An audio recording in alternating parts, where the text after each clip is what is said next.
Welcome back on my channel. Vinayak Chaturthi का व्रत भगवान गणेश को समर्पित होता है।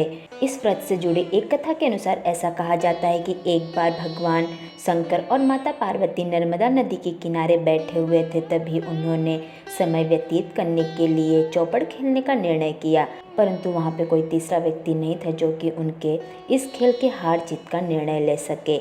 इसलिए भगवान शंकर ने कुछ तिनकों को एकत्रित किया और उससे एक बालक का निर्माण किया और उस बालक में जान डाल दिए।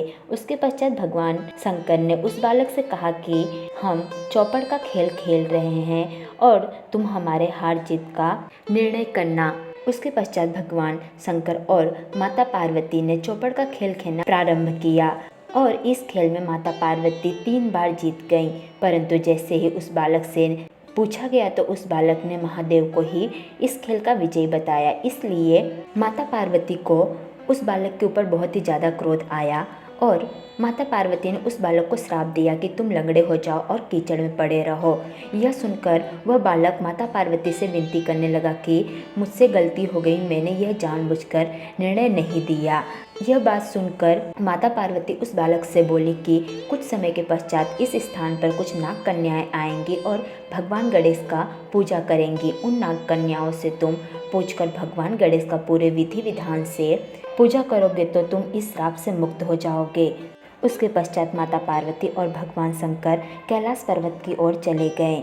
माता पार्वती के कहे अनुसार कुछ समय के पश्चात वहाँ पर नाग कन्याएं भगवान गणेश का पूजा करने के लिए आईं और जैसे ही उस बालक ने नाग कन्याओं को देखा तो उसने भगवान गणेश की पूजा करने की विधि पूछी और नाग कन्याओं के कहे अनुसार उस बालक ने भगवान गणेश का पूरी विधि विधान से पूजा किया और 21 दिन तक व्रत रखा।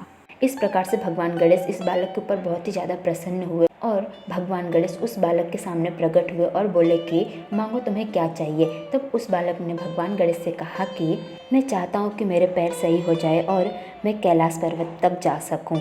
भगवान गणेश उस बालक को तथास्तु कहकर वहाँ से अंतर ध्यान हो गए।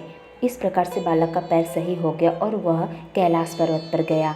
जैसे ही उसने महादेव को देखा तो महादेव से उस बालक ने सारी बातें विस्तार से बताई कि किस प्रकार से भगवान गणेश का व्रत करने के कारण उसके पैर सही हो गए और वह कैलाश पर्वत तक आ सका। यह सारी बातें सुनकर महादेव भी सोचने लगे कि जब से देवी पार्वती नर्मदा नदी के किनारे से आई हैं, वह मुझसे बात नहीं करती हैं, तो क्यों ना मैं भी गणेश का यह व्रत करूं जिससे पार्वती मुझसे बातें करने लगें। इसलिए महादेव ने भी भगवान गणेश का यह व्रत किया और भगवान गणेश की कृपा से माता पार्वती भी महादेव से बातें करने लगी। उसके पश्चात महादेव ने माता पार्वती को भगवान गणेश के इस व्रत के बारे में बताया तो माता पार्वती भी कार्तिकेय से मिलने के लिए यह व्रत की।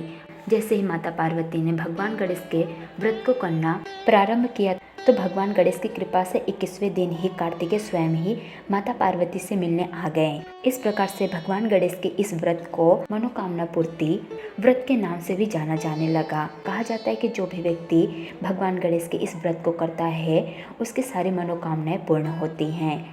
इस प्रकार से जो भी व्यक्ति विनायक चतुर्थी का व्रत करते हैं उनकी सारी इच्छाएं भगवान गणेश पूर्ण करते हैं और उनके ऊपर सदैव ही अपनी कृपा बनाए रखते हैं।